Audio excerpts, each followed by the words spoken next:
In the middle of sunny forest lived a clever squirrel named Simmy. She spent her days collecting nuts, storing them neatly in a hollow tree. All the animals admired how hardworking she was. But not far away lived Figo, a lazy fox. "I don't need to work," he said. "I'll just find food when I'm hungry." Summer passed quickly, and soon cold winds blew. Snow covered the ground, and finding food became very difficult. Simmy stayed warm and happy inside her tree, eating the nuts she had stored. But Figo wandered around shivering. He was hungry and had nothing to eat. One day, Figo knocked on Simmy's tree.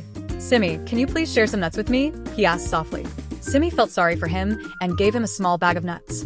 "But Figo," she said kindly, "next time, don't wait for others. Work hard when you can. Preparation keeps you safe." Figo nodded. He realized his mistake. When spring came again, he worked every day to gather food. He was no longer the lazy fox everyone knew. Glowing star moral: hard work and preparation always help you in difficult times.